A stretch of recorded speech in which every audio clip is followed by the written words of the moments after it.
This is what convinced me that the paranormal is very real. This happened a few years ago, and I still can't explain what happened. I apologize for the length, but this all happened over the span on multiple days, and I want to provide proper context so you all can understand why we came to conclusion we did. My family went on a mini vacation for my dad's birthday. We live in NorCal and had decided to take the small trip to a very small beach town off of Highway 1. It was a beautiful multi-unit airbnb that was positioned not too far from an ocean cliffside. When I got out of the car, I immediately felt strange. My brother said he felt a weird vibe from the property as well, but we chalked it up to being in an unfamiliar area so late at night and chose not to say anything to our parents. It was about midnight, so we quickly unpacked and went asleep. The next morning, I finally got to get a proper look at the whole property, and although I thought it was breathtakingly beautiful, I still couldn't shake the feeling of being deeply unsettled. There was a Hobbit-style structure built into the side of a hill that had a big handwritten sign that stated, "Do not enter."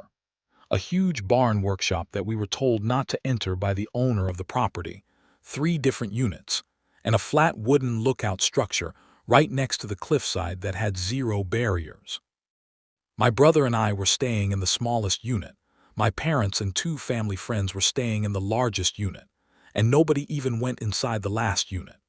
We didn't initially plan on avoiding the last unit altogether, but after the incidents, we all felt like that unit didn't need to be explored. The only strange occurrence that happened on the first day was that my dad and his friend swear they saw a figure in the window of the barn. There was no host staying on the property with us, so it really startled them and led them to investigate. First thing to note is that when they approached the barn, the figure was still in the window, completely motionless. They both thought it could be a tarp or coat rack, considering they didn't note any movement but still wanted to investigate to make sure. They saw this figure in the window that was positioned near the apex of the roof, so when they walked up to the barn and saw there was only 1 story, they immediately were very perplexed of what they were seeing. They walked back a few steps to look inside the window again, but now nothing was there. No figure, no nothing. They both got spooked and tried to investigate further, but all the doors were locked, and they never came up with a proper explanation. During the day, we went on a hike and shopped around the local shops. At one of the stores, they had a variety of jade jewelry. I randomly felt very inclined to buy something. I don't tend to wear a lot of jewelry due to my sensory problems, but I just felt very drawn to buying this bracelet with a large jade gemstone. The storekeeper told me that jade was a protection stone, and that it will protect me when I choose to wear it. I immediately put it on and didn't plan on taking it off anytime soon. I found it brought me comfort knowing I was protected. This is important context that will make much more sense eventually.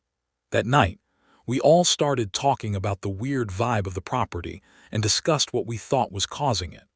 I told everyone a big red flag for me was that my dog refused to enter the unit my brother and I were staying in. He has separation anxiety and normally would never willingly leave me side but actively avoided entering the unit. He would stand outside of the unit and watch me instead of sitting with me inside.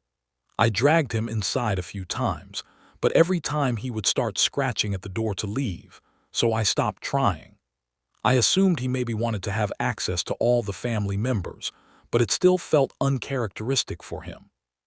In my unit, there was a couch that was positioned right in front of the sliding glass doors that faced the cliffside. I was lounging on that couch while crocheting, attempting to relax, but I couldn't shake the feeling of being watched. I was aware my dog was probably outside, but I don't normally feel unsettled by his lurking. So, I investigated with my brother. We scanned the area with flashlights and called for my dog's name. He came running out of my parents' unit. We brought him back inside and asked them if he had been there long. My mom said he had been in there with them for at least 20-30 minutes.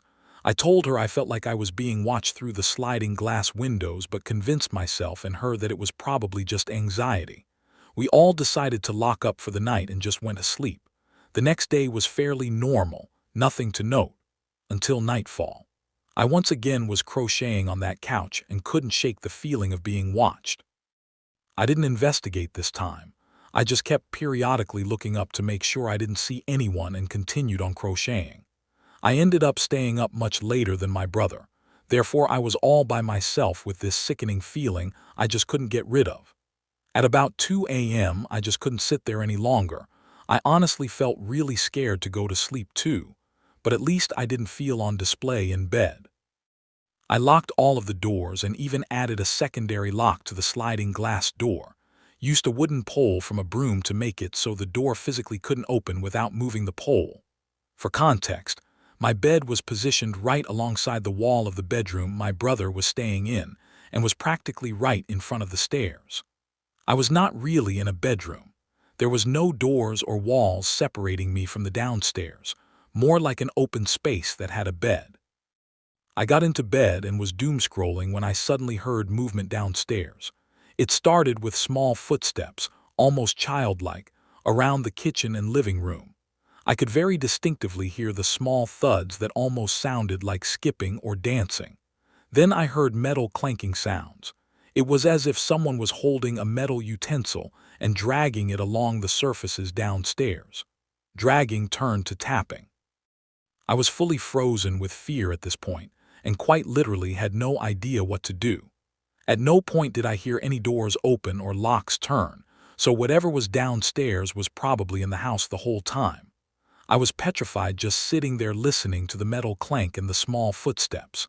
It just kept going, and I knew there was absolutely nothing in between me and whatever was making all that sound downstairs. Then the worst happened. I tried to adjust my position in bed and my phone fell off. The sound echoed through the house. I immediately went to pick it up while simultaneously hearing the footsteps abruptly stop. To my horror, I hear the tiny footsteps running up the stairs. It was the most terrifying moment of my life. I grabbed my pillow and threw it over my head and just started saying, "Please don't hurt me," repeatedly. I honestly did not want to face whatever it was. I hear the footsteps run up all the stairs and right next to my bed. Then I start to feel a pressure on my pillow. Whatever it was potentially trying to suffocate me. I continued to plead the pillow and found I genuinely couldn't move. I have no idea if I was so scared I literally froze, or if something else was stopping me, but nevertheless, I lay there completely hopeless. This continued for a short while until I must have blacked out, because I woke up the next morning in complete shock of what took place the night before with no memory of what happened after feeling pressure on my pillow.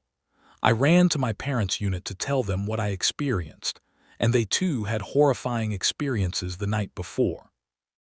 My dad had moved to the couch halfway through the night because he was keeping my mom up with his snoring. My mom woke up a few hours later to who she thought was my dad standing at the foot of the bed. She casually asked what he was doing just standing there, but the figure didn't move. It just stood there watching over her. After feeling certain it wasn't my dad, she screamed.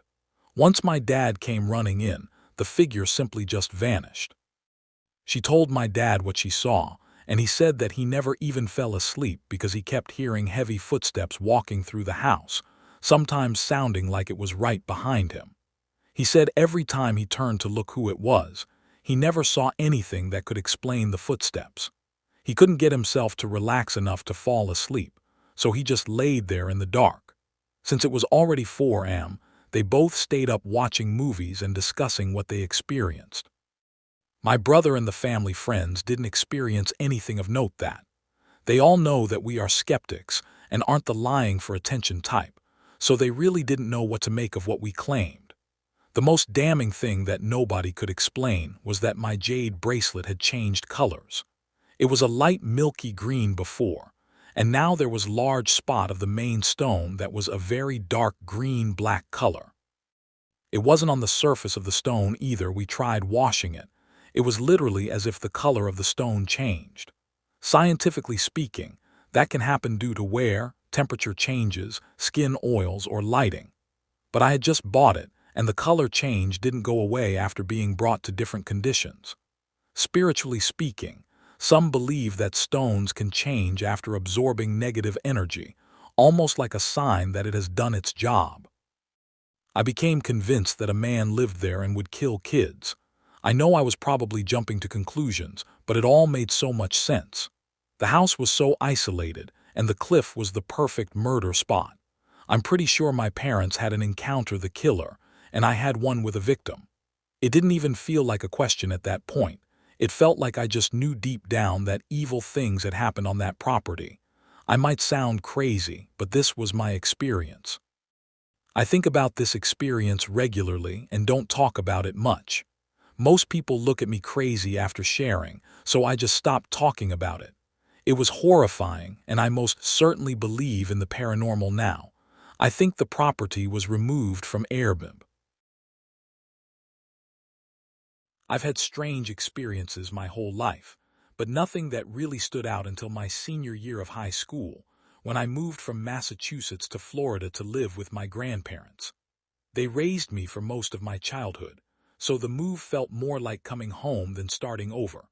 For context, my mom has always been deeply spiritual and talked often about paranormal things, though she wasn't around much growing up. She and my siblings weren't close for most of my childhood, and I was the only one of us living with my grandparents in Florida at the time. One night, I woke up to what sounded exactly like my grandfather screaming my name. It was angry, almost like a deep, moaning hum underneath the words, calling for me to come over. It was loud enough that I bolted upright in bed, already bracing myself, and said something like, "What?" What did I do? The next morning, I asked my grandparents why they'd been shouting for me in the middle of the night. They looked at me like I was speaking another language. Both of them swore they'd slept straight through the night and never called for me. I argued I knew what I'd heard, but they never budged from their story. Shaken, I texted my mom, even though we rarely spoke. Her response gave me chills. She told me about something she called a mimic, which she said had followed my grandmother for years. Growing up, she said, she'd hear voices that sounded exactly like family members calling to her, voices that weren't real. That's when I started remembering other things.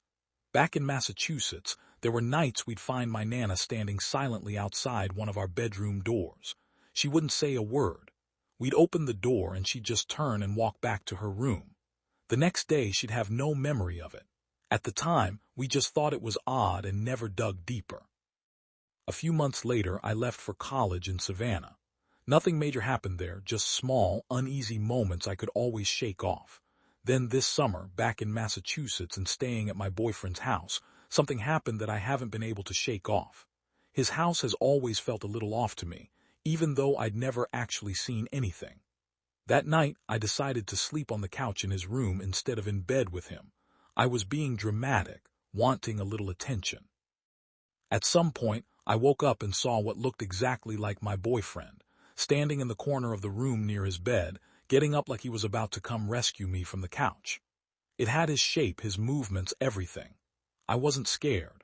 I even reached my hand toward him, half expecting our usual routine. I pretend to fall off the couch. He comes over, picks me up, kisses me, and carries me back to bed. Instead, the figure didn't come toward me. After a moment of me trying to make sense of what I was seeing, it started moving strangely, twisting, jerking, almost like it was dancing, in a way that didn't line up with anything a person would do. That's when I looked over at the bed. My boyfriend was still asleep. The thing in the corner was not him. I froze and quietly started saying his name until he woke up. Once he saw how terrified I was, he panicked too and pulled me into bed with him. I remember telling him to stay quiet. For some reason, I didn't want whatever I was seeing to know I was scared. Has anyone experienced anything like this? One thing worth knowing, separate from the story itself. What you describe in the second incident, waking up, seeing a familiar shape that turns out not to be a person, movement that doesn't track as human, lines up closely with hypnopompic hallucinations, which happen in that transition between sleep and waking. They're common, they can involve any of the senses, and they can feel completely real even though you're clearly conscious enough to reach out and react. That doesn't erase how frightening it was, and it doesn't necessarily explain the earlier things with your grandparents. But if these episodes keep escalating the way you said, it might be worth mentioning to a doctor, since sleep-related causes are very treatable once you know what's going on. My husband and I think we dodged a serial killer 2 years ago in the winter. My husband and I bought and moved to a farm in small town Appalachia. We decided to go down to our local Tractor Supply to buy a propane tank as we were in the checkout line. A man, in his late 50s I assume, walked in and stared at us. He grabbed a random women's shirt off a shelf, then turned back, stared at us some more, and stood behind us in line. He stood so close I could feel his breath on my neck. I was extremely uncomfortable, but I figured it's a small town, so everyone is just overly nice, so I turned toward him, smiled, nodded, and said good morning, hoping the man would feel as uncomfortable as I did and back up a bit. He did not. He started talking to us. Initially starting with pleasant small talk. The weather is getting quite cold. This line is taking forever, telling us about him picking up his great aunt from the airport in 2 hours, etc., then quickly going into more intrusive territory. Where are you guys from? Where are you living now? How old are you guys? For context, though I was in my late 20s and my husband only a few years behind me, our baby faces could have easily passed for 2021. When it was our turn to check out, I said, "Have a good day" to the man, and went up to the register. As the guy behind the register started to explain their propane pricing, the man started to flip out. I mean, he started yelling at the poor 17-year-old kid working his weekend job, saying, "I can't believe y'all are charging them so much for a propane tank. And they're a young newlywed couple, why can't you give them a break?" He just kept going on and on, cussing beneath his breath at the guy behind the counter. Then he once again turned to us. "Hey, I have a 100-pound tank I'm not using at my house. I'll let y'all have it for free if you want. You'll just need to come with me." My husband thanked him but declined. He said, "Are you sure? My house is only 20 minutes from here. I could even give you 2 tanks. Again, my husband declined. He continued, "We have to do it now, though, because I have to go to the airport and leave town in 2 hours. This was a slip-up we hadn't noticed until we got home later that day. At this point I said, "No thank you," in a bit more assertive tone. Getting what I assumed was annoyed, he dropped his items and stormed out. As we went outside to go get our tank filled up, the man pulled up into a parking spot next to the fill-up area in his pickup truck. He got out and went back at it. "You should really think about getting a second tank. It'll save you a trip and would last you longer." He continued, "If you don't want to both go, only one of y'all can just come and ride with me, and the other can meet me at my place." I replied, "No thank you, we're good." Then he said, "Come on, it's a small town, it's safe. I would never hurt such a lovely young couple." At this point, the outdoor employee came out of the propane area and told him to get the fuck out of there and to stop bothering us. So he got in his truck that did not have a license plate and drove off. The other day, while filling our tank up, the guy helping us asked us about that day and if we ever saw the guy again. Apparently he comes by in the winters when it's quiet and only talks to young couples. Major creepy vibes.